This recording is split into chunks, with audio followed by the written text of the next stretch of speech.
Thank you for joining us today for the beginning of our fall series of the ICNC academic webinar.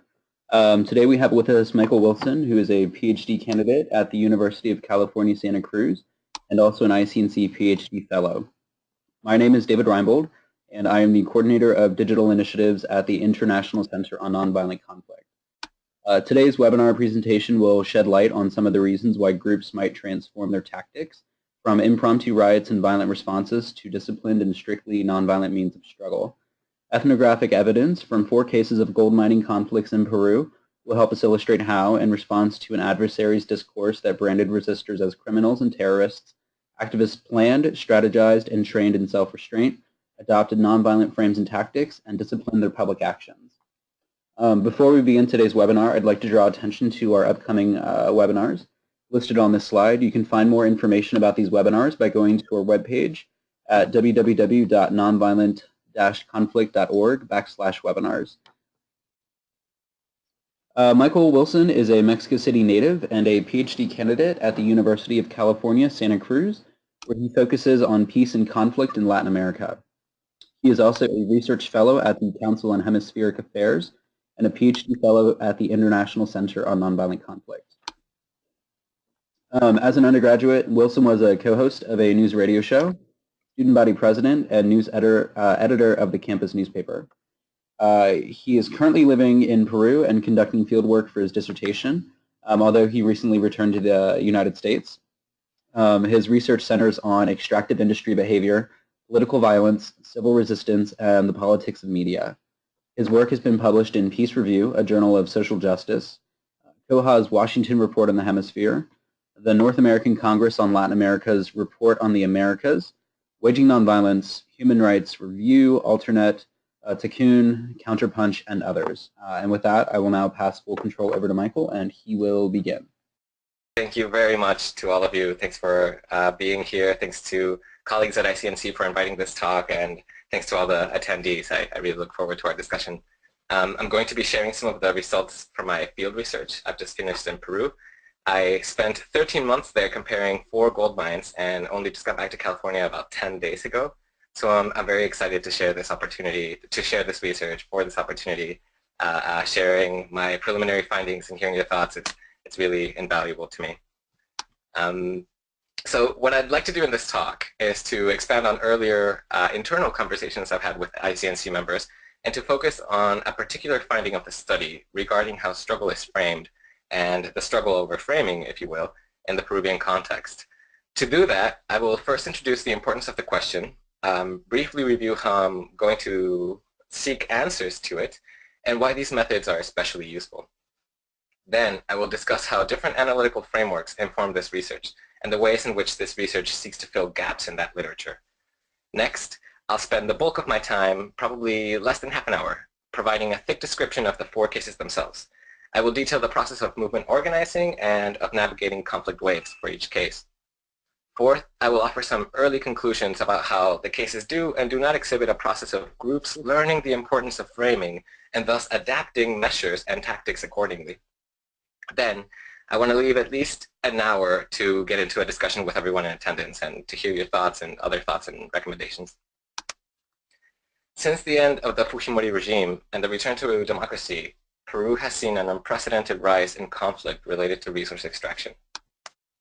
Peru has been the largest gold producer in Latin America for 10 years and is the 6th largest in the world.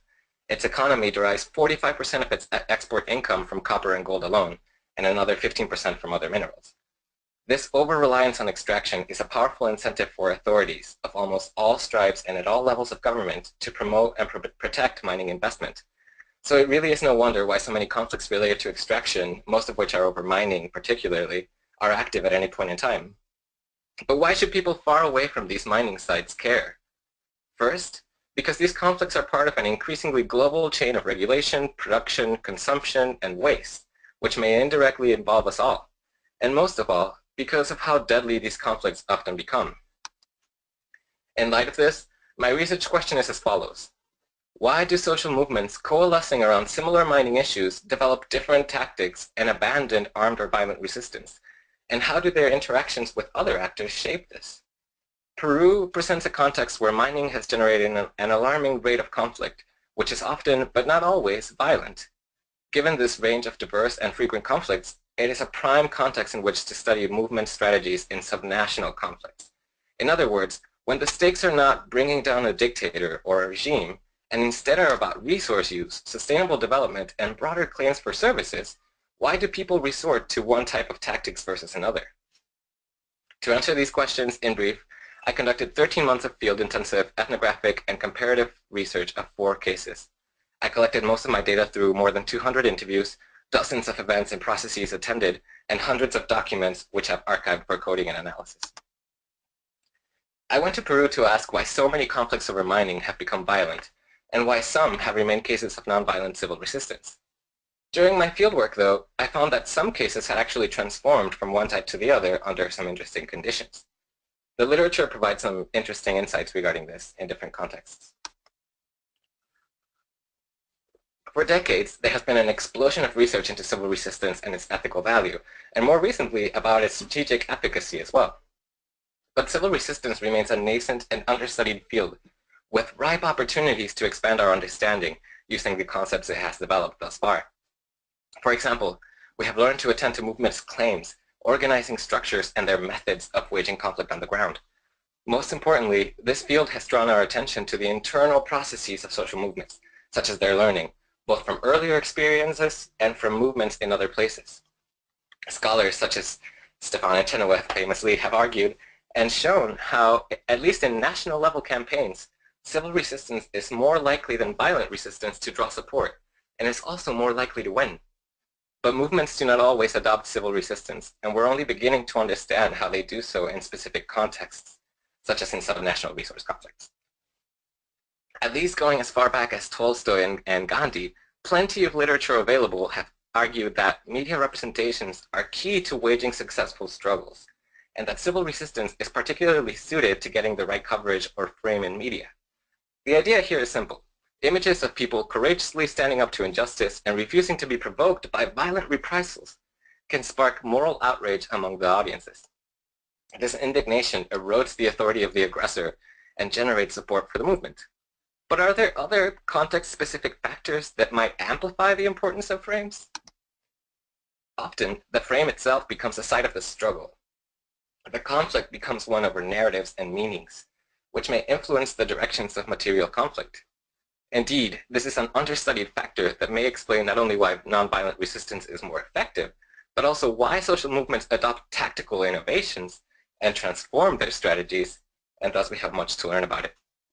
So to that end, let's get right into the cases. A year ago today, I was studying my first case in Tambo Grande, Piura.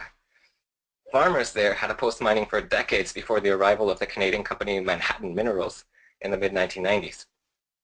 One of the richest mineral deposits in South America hid directly beneath the urban part of town, so Manhattan's mine proposal required the relocation of thousands of town residents. Additionally, it posed a threat to the region's scarce water, and therefore to a thriving agro-export economy. But Manhattan arrived as if the national government would protect its project at all costs. The state indeed owned 20% of the project, and further to Manhattan's advantage, the Peruvian government was under the leadership of authoritarian Alberto Fujimori. And this was at a time during which challenging the state was a very dangerous thing to do. If you opposed anything, one activist told me, they'd grab you, paint you as a terrorist, and throw you in jail.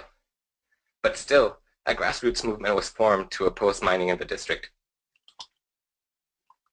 The Frente de Defensa, as the movement was called, was spearheaded by agricultural organizations and their leaders. Members elected a young professional and a committed farmer as its president. They began by filing legal complaints against the company's incursion into their lands and other petitions to demand their withdrawal. At around this time, the professional farmer and community leader Godofredo Garcia Vaca conducted an economic evaluation of the region's agricultural production and concluded that the benefits Manhattan was promising to the town were meager and incomparable to those the region was already producing through agriculture. The San Lorenzo Valley produces almost half of the country's limes, and many more products like mangoes and watermelon, for national consumption and for export. The Frente then set up workshops in which they informed locals about the technical arguments against their project. Still, local leaders saw how the company was successfully purchasing loyalty from some of their neighbors and gaining ground. So threatened, the Frente decided to raise the stakes and plan their first strike and roadblock, which paralyzed the town for 24 hours. Meanwhile, the female members of the Frente, refusing to be relegated as the de facto cooks for protest activities, formed the Tambo Grande District Women's Association, which focused on going door to door, explaining to the neighbors why approving the project would be a huge mistake. The company put up quite an effort to purchase support by handing out free medicine, kitchen utensils, and school supplies in the town square. Additionally, it offered money to whomever promised to support the project. In this way, they bought off locals and divided neighbors against one another. But when things escalated and its opposition mounted, Manhattan used its economic power to influence the public debate through media outlets. Also, it opened legal cases against several of the local leaders, accusing them of obstruction, trespassing, and property damage. It paid a local tabloid newspaper to promote its agenda and began producing its own publication. Its rhetoric was not only based on promoting the project, but also on discrediting its opposition. For example, when organizations like Oxfam arrived to support the Frente, Manhattan supporters would go on air and accuse the organizers of receiving salaries from outsider groups. The firm exploited the fact that some residents had set fire to one of its perforators to frame locals as violent and as terrorists, to discredit and delegitimize them. Even journalists who worked for Radio Cutibalú, which became the only outlet for the Frente in broadcast media, were targeted and framed as supporters of Sendero Luminoso, the Maoist guerrilla and terrorist group that only became disactivated in the early 2000s. People in Tambo Grande, however, could not be fooled. They had known the accused all their lives. The spread of what they saw as lies only made them more resentful and distrustful of the company. At some point after this, Manhattan changed leadership, and it made public attempts to promote dialogue with the locals. The miners also decided to show the town what their new homes would look like if they agreed to Manhattan's relocation plan, and built several model houses at their campsite in Tambo Grande. They believed that having these in sight would make many in their opposition change their minds in a heartbeat, but it was too late. By this point, Manhattan's presence in Tambo Grande was characterized by heavy police protection. When the Frente organized its second strike in February of 2001, hundreds of people marched from Tambo Grande to Loguto on the same road where Manhattan's field operations were headquartered. Manhattan had roughly 600 police surrounding its campsite, who made a, quote, fatal mistake, in the words of an organizer. This activist said, "Had they let us pass, we would have gone down to Loguto peacefully and then returned again in the afternoon on our way homes. But they didn't," the activist told me. Police began firing canisters at the protesters, which agitated younger protesters into throwing the canisters and rocks back at the police. Then, police took several protesters into custody within the company's campsite, which provoked and infuriated the crowd.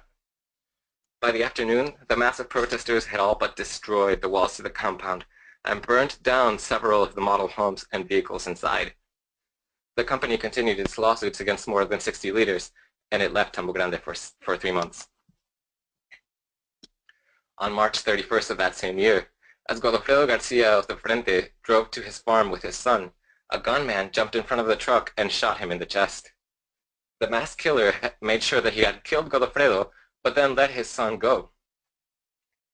This event, alongside the accusations of terrorism and legal processes leveled against opposition leaders, forced the Frente to reassess its positions. Its members committed themselves to a different framing, one that could leave no doubt about who was creating all this violence. They teamed up with the regional archbishop, national and international environmental organizations, students and youth in Lima, and others from a variety of backgrounds. Together, they created a campaign that would resonate with almost every Peruvian. Their slogan was simple: "Without limes, there is no ceviche," and it seemed to work with the Peruvian public. In subsequent months, the protests in the region and in Lima would be marked by young people dancing in lime and mango costumes, farmers wielding agricultural products instead of torches and machetes. The final step for the social movement was a gamble. They organized a referendum to weigh public support for the mining project. The National Electoral Commission refused to approve the process, which was needed for the vote to be binding. The company also stated it would not recognize it. But leaders of the Frente vowed to respect the wishes of the majority, even if it meant approval of the project. International observers and scholars were even brought in to monitor the consultation process. And on the day of the vote, on June 2nd, 2002, more than 25,000 people rode buses, pickup trucks, and even floating devices to cast their decision. Of these, 93% voted against the mine, seemingly sealing the fate of the project. However, Manhattan and the state proceeded as if nothing had happened and finished their Environmental Impact Assessment, or EIA, a multi-volume, jargon-riddled, 4,500-page document. Legally, the last obstacle to the mine's approval was presenting the EIA at open meetings in the capital city of each level of government, municipal, regional, and national. The Frente de Defensa organized what would be its third and final strike, this time 72 hours long, during the days in which the meetings were scheduled in November. In Lima, Tambo Grande supporters held a rally that forced Manhattan to cancel its meeting. In the regional capital, the sounds of 10,000 people chanting as they entered the auditorium of the meeting scared the company representatives, who exited through the back door before the EIA could be presented. And in Tambo Grande, the town was completely paralyzed and the roads were blocked for everyone except for ambulances and the press. Manhattan was unable to realize any of its token encounters. In one day the following month, Manhattan lost 41% of its value on the stock exchange. The next year, the government dissolved Manhattan's contract, claiming that the company had stalled on the EIA for too long. Manhattan threatened to sue the state for damages, but it withdrew from the country indefinitely and changed its legal name. At around the same time that Tambo Grande was heating up, farmers in the nearby Andean region of Cajamarca were beginning what would become a heated, region-wide struggle against large mines. Cajamarca was already home to South America's largest gold mine, Minera Yanacocha, which had drawn increasing protests since the mid-1990s. The two companies that owned Yanacocha, Denver-based Buenaventura and Denver-based Newmont and Lima-based mining giant Buenaventura, began exploration in the isolated province of Santa Cruz in 1998. Under the name of Minera La Zanja, they purchased lands and set up a campsite atop a mountain identified as a headwater, or a source of water for the downstream communities extending all the way to the Pacific coast. Locals began by registering complaints to regional and national authorities, although the communities were somewhat divided. About 1/3 of residents supported the entrance of mining, according to one resident of the mines district, Ulan. But most were deeply concerned by the recurrent water issue in terms of scarcity and quality. A strong protest movement was formed, but its rallies remained ignored. The isolated location received very little attention from the regional government, which was 8 hours away via muddy roads, and even less from the central government thousands of miles away in Lima. In November of 2004, the local Campesino Association organized a strike and a protest near the company's campsite. Hundreds of people gathered and surrounded the camp, issuing an ultimatum to the company. But the miners were prepared. First, company security opened fire at the protesters, provoking them by killing activist Juan Montenegro Lingan. Then, with a camera recording from within the campsite, the company and its private security awaited the locals' response, which was immediate. The protesters advanced into the campsite and set fire to vehicles, mineral samples, computers, and other property.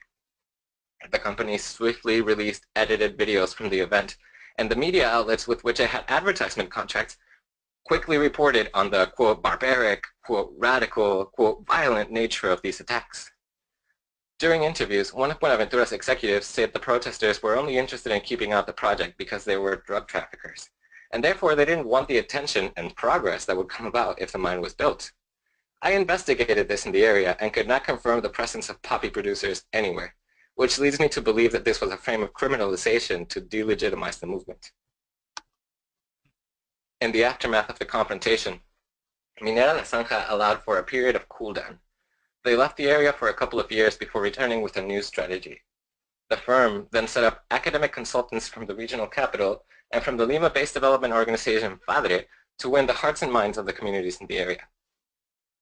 In 2007, as the mining project was picking back up, organizations from nearby communities staged a 2-week strike demanding the withdrawal of the La Zanja project. Later that same year, locals and environmental organizations documented the death of 5,000 trout in the river Pizit, allegedly due to lead poisoning from the mine's activities. The following year, the company arranged to have a mandatory public audience to present its EIA to nearby communities, but thousands of farmers were not allowed to enter the facilities. According to a journalist present, the company had bussed people in from other mines. They then only let people in with an invitation, and only their employees had invitations, end quote. Outside, police surrounded the facilities. Inside, the clamoring of the protesters outside made it impossible to hear the presentation of the EIA, and the company left the area within an hour, but not without declaring the meeting to have been a success. When they heard that the EIA had been validated by the central government, protesters responded with a blockade of the road from the state capital of Cajamarca City to Santa Cruz in November of 2008. In 2009, despite street blockades and declarations of opposition to mining, the regional president of Cajamarca announced the renewal of the project. Since the mine was built, conflicts over work, contracts, and walls sparked again in 2013 and 2015. In 2013, a leader, Estinaldo Quispe, was given a sentence of 4 years in jail, allegedly for disrupting the public order. In jail, he was beaten and tortured, denied medical treatment, and threatened to death. Meanwhile, his partner back in Santa Cruz was also subject to intimidating calls. Another prominent environmental leader and head of the opposition to La Zanja, Carlos Vázquez de Serra, was found dead on June 26, 2013, the morning after he had held a meeting about the next steps to oppose the mine.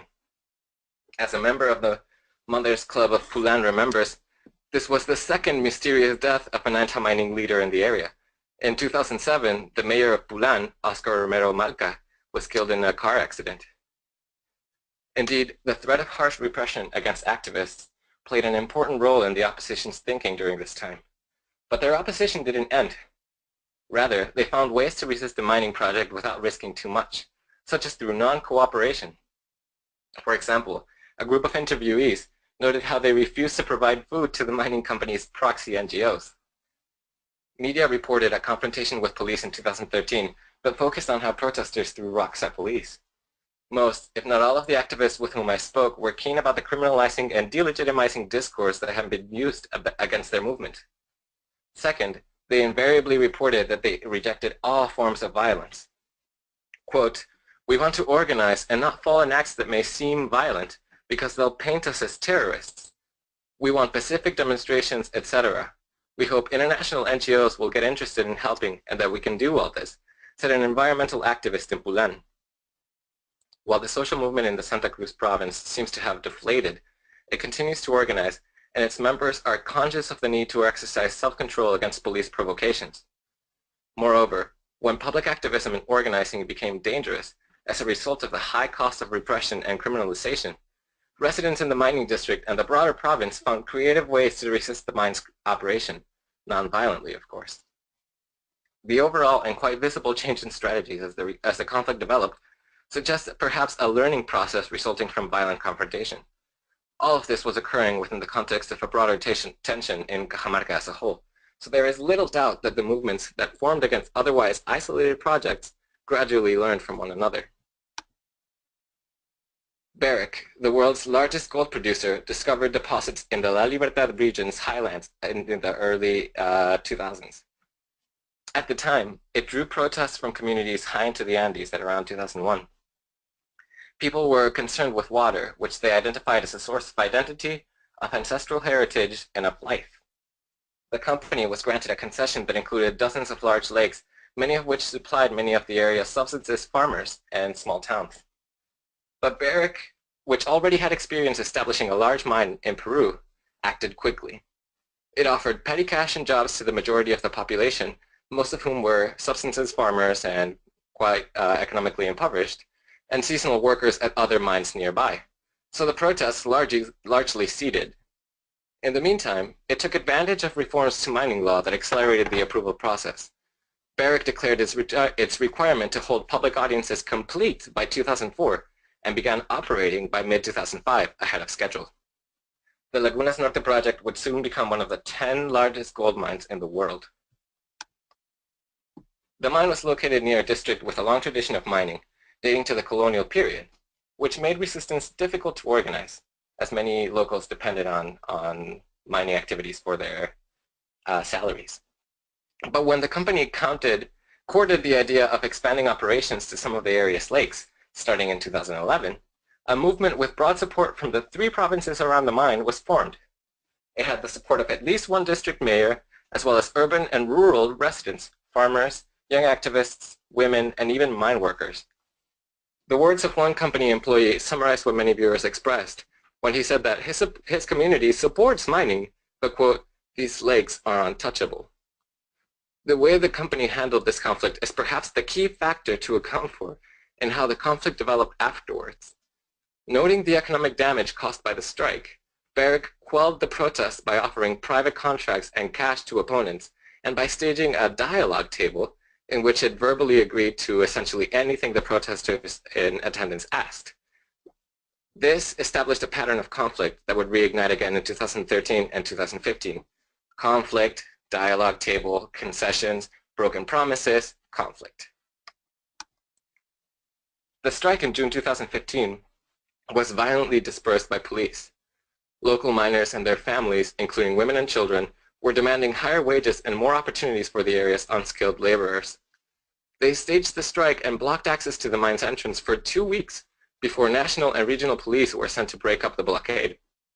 Younger activists responded to this police provocation by throwing rocks and setting fire to the company's equipment. The flames acted as a vindicator for the use of force, and police injured dozens of protesters. The media coverage of the event was small and focused only on the flames as the important detail.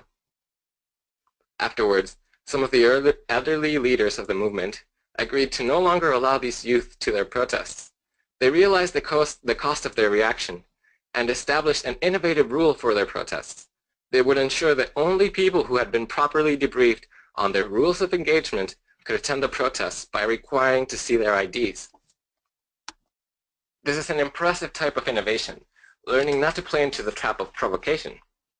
However, this case adds nuance and complexity to the theory I am proposing, and suggests that it bears qualifying, because many interviewees also said that activists had learned through these rounds of recurrent conflict that only violence can make them have their voices heard. The lessons seem to have been mixed in this case. This idea that violence was the only way to garner attention is highly disputable, of course, but there is much to consider and continue analyzing there. At this early stage of the analysis, it is at least clear to me that it is an important question to ask whether having more attention and resources from external allies could possibly alter this perception. Goldfields, a South African company, has a reputation of being a modern and responsible mining company, both globally and perhaps more so in Peru. Its Cerro Corona mine in Cajamarca serves as a referential point for the few cases of mining projects where conflict has remained entirely nonviolent.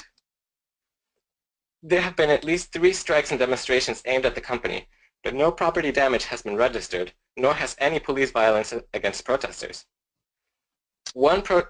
Actually, I should clarify this, because one company representative was detained by farmer authorities, but these are legally recognized local vigilantes. They have legal jurisdiction over these areas and are legally empowered to detain suspects temporarily. The Goldfields case will also be immensely productive for comparing the type and quality of dialogue spaces, as it stands in stark contrast with the Barrick-style transactional negotiation of dialogue, which seems to have locked the latter of these companies into a pattern of recurrent conflict as an institutionalized means of negotiation.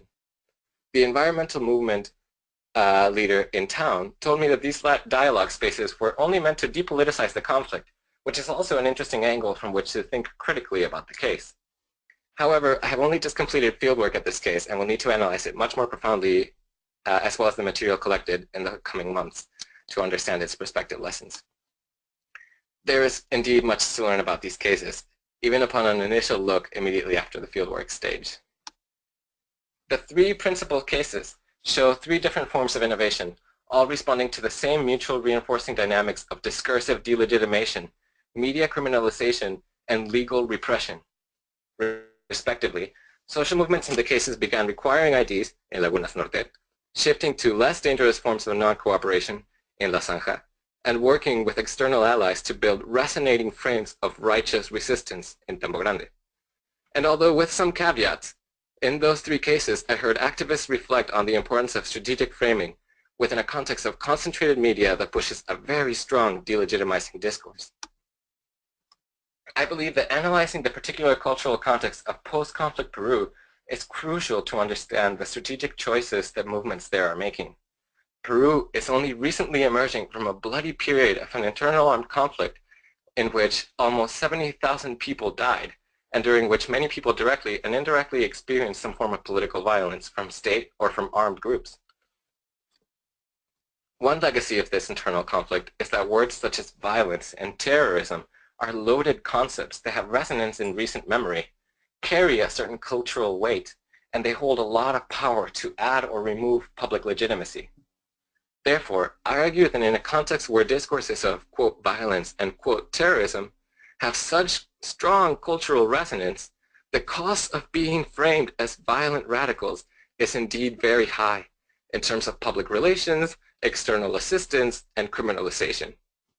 In these scenarios, movements have a powerful incentive to avoid such frames and to innovate their means of struggle to ensure that these cannot apply to them. Three conclusions are clear at this stage. First, movements have learned the hard way about the importance of framing and the power of discourse of violence within Peru's historical context. Second, however, the movement learning the frame does not directly result in discipline. Low resources make it extremely difficult to organize disciplined movements and actions. And third, company and state strategies matter as well. The effects of repression are less predictable when it is combined with other techniques. In the Lagunas Norte case, a lot of people complained that the conflict was easily suppressed by company strategies, and this meant their conditions were never addressed. Grief was silenced with token gifts and useless public projects like a lookout point, participants reported. This has created a sense that conflict is institutionalized, and each year it has grown in intensity from one campaign to the next. Violent tactics and reactions to provocation allow the state and mining companies to justify violent repression. In a context of heightened awareness of this, it is clear why it helps to act nonviolently. As this research shows, social movement organizations have picked up on this importance of framing. Thank you very much for listening to these preliminary thoughts. I look forward to your comments and suggestions. All right, great. Thank you so much, Michael. It looks like we have somebody with a hand raised.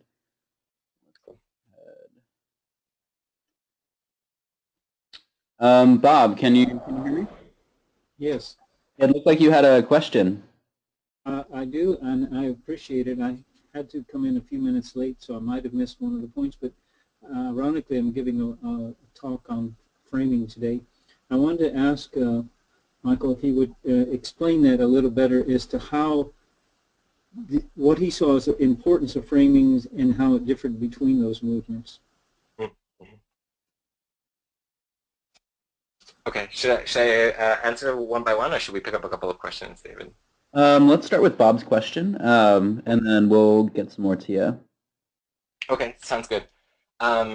So Bob, you asked me to talk theoretically about the importance of framing. Well, not so much theoretically. I mean, I understand some and others' theories about it, but in this case, I think it's fascinating that you're recognizing that local folks in a demonstration need to frame their message in different ways, and if they screw it up, it could be disastrous. So from the point of view of the protesters, how do they see this framing theory that we always talk about?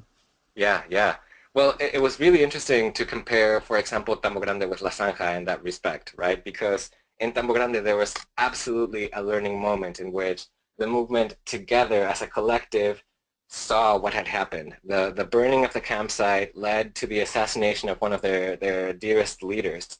And at that moment of crisis, there was a complete reevaluation of who they were, what their goals were, and how they were going to push them forward. And so there was I would say, unanimous decision to establish a clear line of nonviolent resistance as the frame. And at that point, they already had Oxfam there, they had Lima-based organizations, and all of these organizations helped them with their marketing. And it was really smart because they used a PR firm. I met the guy who came up with the phrase, "Without limes, there is no ceviche." And that immediately resonated with the Peruvian culture, right? Ceviche is the staple dish. And so there was this really important moment of redefining the movement, and it was very explicit. In La Zanja, it's a little bit it's a little more ambiguous. It's the moment of the burning of the campsite in November of 2004 leads to some repression, but that repression continues.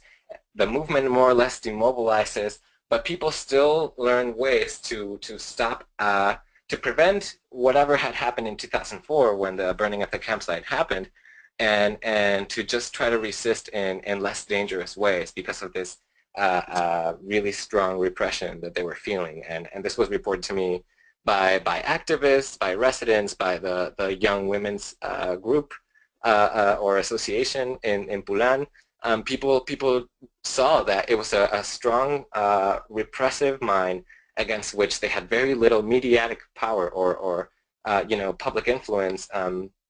They were in a remote, isolated vicinity or locality.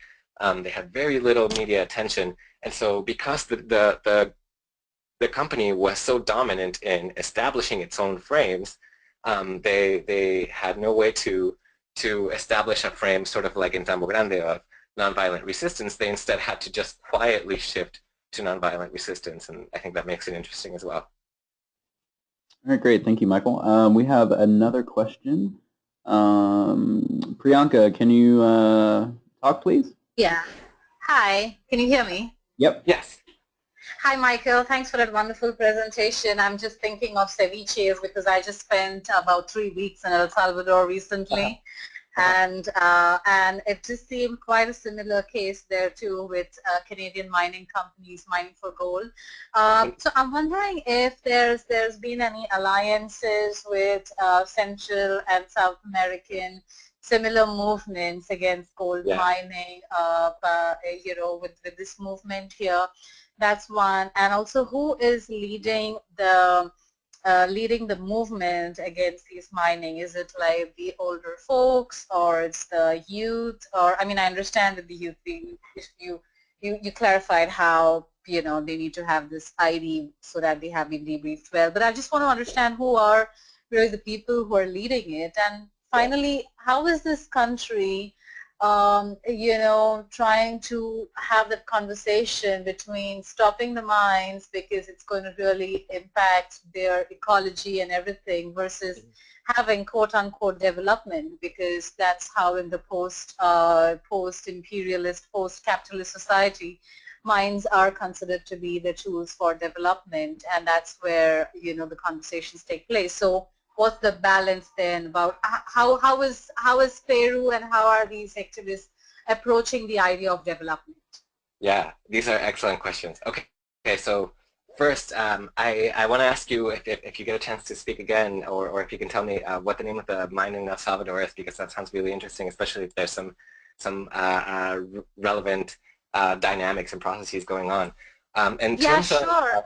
So I mean, we can be in touch over email later on, but very quickly, it's Pacific Rim, which was a Canadian company, and then the hands changed, and it just became Oceana Gold, which is now an Australia. It's a Canadian-Australian company, and they're mining pretty much across the country. Okay, got it. Well, so getting to your second question, I know that there are alliances of movements. For example, the really strong one in Central and South America is the M4 movement, the M4, it's a Mesoamerican movement against mining in Spanish. And that's really strong. It's transnational. It has worked. It has yearly conventions, and it has worked in Costa Rica. I know that they've done work in Honduras, and I'm sure they're also in El Salvador. I can't really say much more about that, but I know that the M4 movement is pretty active in the areas that you're looking at. In terms of alliances with others in Peru specifically, there was a really strong it was called the Congress of Communities Affected by Mining, CONACAMI. It has largely demobilized. It has been fraught with accusations of corruption. One of the leaders of the Tambo Grande movement became a president later on, and then was ousted as the president, and he wouldn't really tell me why. So I could sense that there was some drama behind the organization, maybe some delegitimation. The media in Peru, and this gets into one of your latter questions, but the media in Peru have a really strong discourse that anybody, because media is so concentrated, right? 80% of print media in Peru is owned by one company, El Comercio. 80% of print media. So it's really concentrated. It's colluded with business interests. It has its own business interests. And because of this, anybody who resists mining, anybody who stands against mining is seen as, oh, well, you must have ulterior motives. And this is the number one frame. Everybody who has faced any kind of activism or has engaged in any activism at a large scale, visible level in Peru will tell you that being accused of being politically interested or being a manipulator, or having ulterior motives is the number one frame that media use. So Konagami, I think, disappeared because of that largely. In terms of who leads, usually in Tambo Grande, it was the older generation of established farmer males. So middle-aged men, but at the same time, you know, Peru, like Mexico, which is where I'm from, were very, very patriarchal societies. It's the legacy of the colonial period and so on. But because of this, the men kind of saw that they were the leaders naturally, and that the women in the movement would, you know, make them food during the protest activities. And the women, of course, refused to accept this. There were teachers, there were professionals, they were really qualified women, and still they were kind of relegated to the secondary position, and they refused to accept that. So there was a bit of a dispute there. But it's the same kind of situation in Lagunas Norte, where, again, middle-aged men, largely established farmers with a bit more resources. And in the case of Lagunas Norte, also mining company employees are the ones leading the movements. And in La Zanja, it's also, again, it's males, right? It's a male society, and it's middle-aged men, but you have activity from all kinds of sectors. Unincorporated groups, right, are belonging to the movement, if not to the central organization of the movement, and changing it in their own ways. But yes, in terms of who leads, it's middle-aged men, I think, is the pattern, unfortunately. I mean, for better or for worse. And then getting to your last question, I think this is really interesting. In terms of the context of Peru and the discourse of mining, because of what I said about concentrated media, 80% of print media belongs to one company. They have deep ties to mining. And because of this, there's a really strong sense. If you talk to a taxi driver in Lima, if you talk to most people, especially in Lima, they will tell you Peru is a mining country. There's no way we would have this development and growth that we have now, this you know, opening up of the economy, if it hadn't been for mining. So there's a really strong sense that mining is a part of the identity of Peru. It's historically a part of it. You know, they had artisanal mining before the colonial period. During the colonial period, it was one of the centers of mining exploitation. And now, especially since the 90s, it's been the renewal of the economic boom. And for a lot of people, they attribute all of the growth that Peru has achieved, which I think they grew at a 7% GDP average in the first decade of 2000, as the price of metals was booming. So for a lot of people, Peru is a mining country, and this is a very, very strong discourse where sustainability really takes a back seat. All right, great. Thank you, Michael. We have some questions that have come in that people have typed in. The first one says, how should people respond to this violent framing being called terrorist, although they are the protectors and protesters? Right, right. It's a good question. I mean, I think that's a perennial question for movements everywhere, right? And in the case of Peru, where there is such highly concentrated media, where there's a very strong discourse of pro-mining, pro-business, you know, the desarrollismo, the developmentalist perspective of we can't just let these resources sit there. People really have a strong incentive to show what the violence is. And so the discourse over, no, I'm sorry, the struggle over the meanings of violence and what gets classified becomes in itself a side of the struggle, right? So it's not just the material struggle happening on the ground. It's not just the insults that take place between the protesters and the police officers. It's also a battle over the narrative and the meaning making of the story, right? How the story becomes known. And so what can people do to show that they are not terrorists? I think getting external support, getting external media presence there, and resisting in a way that is clearly nonviolent, sort of against the North Dakota Pacific Access Pipeline, right? People there are resisting with their hands up to show the cameras that they're not the evil or violent ones as people would frame them. And so I think that's one way. It's a tough question, but you can, if you have the right media attention, you can show. If we want to talk about who is being violent, then why are none of you in the media talking about these police, right? All right, great. This kind of ties into what you just said, but somebody wanted to know what was the role of international actors or organizations in training in nonviolence, recommending certain tactics over others. He brought up that you mentioned Oxfam being involved. Yeah. Oxfam, there are other organizations, for example, Earth Rights, that have been involved in these conflicts. Earth Rights has an office in DC, and I actually got to talk to a couple of people that when I was there last time. And they told me really particularly, really bluntly, we would help people if they asked for our help, regardless of their tactics. But other development organizations or aid organizations from the global north, such as the Rainforest Alliance, have very strict policies of who they will help and how. And so the Rainforest Alliance has a line on their website that says, we will only support groups that engage in civil resistance. If you want help with civil resistance, we will help you, develop a plan, but we cannot help anybody who is not abiding by this basic line. And I think that's really interesting, the idea of conditioning aid based on the tactics of the social movement versus supporting people wholeheartedly regardless. It's a question, and it's a question of strategy, but also a question of analysis for further research. But what is the role of international organizations?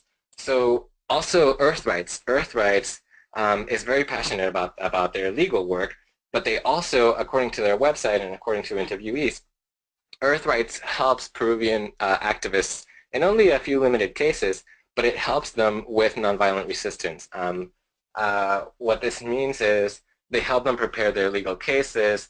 They tell them, these are the actions that you have a right to do. These are the actions that would be punishable by law, and so on and so forth. So they give this sort of legal instruction about how they can avoid being framed as violent, at least. And maybe that's the best answer I can come up with for now. All right, great. Another question, this one's a little bit longer, so bear with me. The viewer asks, in this presentation, nonviolence appears as a strategic choice in particular political contexts.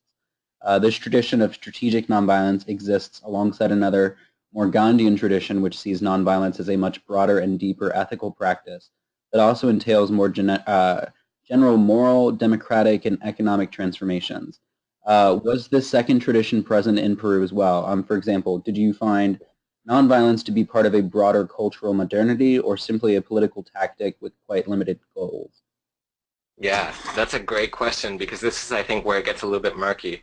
I met a lot of people who, coming out of this period of bloody internal conflict, where people were widely divided, the left incredibly fractured, I met a lot of activists who told me outright when I asked them, did you or your groups ever have any conversations about the right tactics, and how did that conversation change? Some people would say to me, no, we always left everything on the table because we're willing to die for these lakes.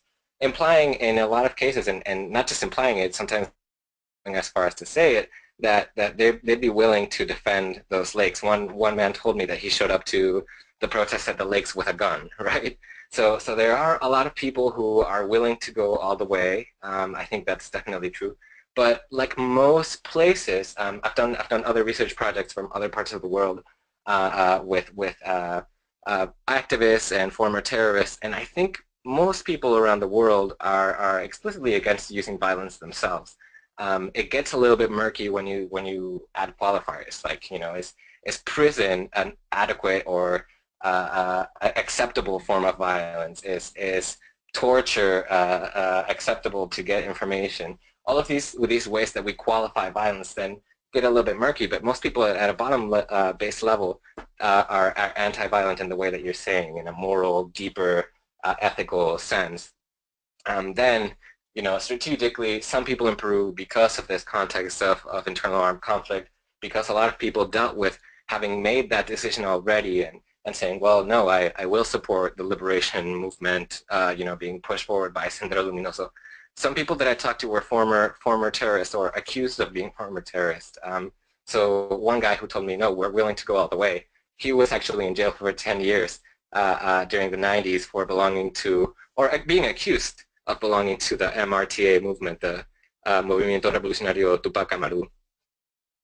So it's a tough context. I think to answer your question, most people do have that that moral, ethical baseline, complete eschewing of violence, a disengagement with violence. But it gets a little bit more complicated when you start qualifying it. All right, great. We have another person that raised their hand. Let's go ahead and Valentina, can you hear me? Hello? Can you hear me? Yes. You have a bit of an echo, Valentina. I have a question. Sure, go ahead and ask your question. So I wanted to know if Peru is the member of Extractive Industries Transparency Initiative. This is an international platform which helps the civil society, governments, and companies come together in the decision-making over natural resources. So if so, how is this participation help in the conflict? And if no, why? Yeah, that's excellent. So Peru, just to answer your question briefly, Peru is, to the point, a member of EITI since 2013 or 2014, I believe 2013. Whether it has affected the more recent conflicts, for example, in La Zanja in 2013 and 2015, and in Lagunas Norte, strikes on those same years as well, I'm not exactly sure that it has. And it's something to look into in terms of company strategies and how they are beholden to different kinds of accountability processes and how they shift their own strategies and how this might make them more or less prone to seek provocation, to seek police, reprisals against activists. This is interesting, but as far as I can see, just to answer your question, I don't notice many effects of it because as I could see in Lagunas Norte and La Zanja, companies continue relying on the police and on criminalizing frames with their allies in media. I think police continue to be the number one strategy, unfortunately. I think, and a lot of the academics with whom I spoke in Lima and in regional capitals would tell me it seems like the government hasn't learned the lesson. Companies have innovated their strategies and are less likely to murder and disappear activists these days. Social movements and communities have learned to change their strategies and are much less likely to burn the campsite or use violence these days. But the actor of the general, a very reductive three-party perspective, the third actor, the state, is the only one that continues relying on that violent mechanism of police repression.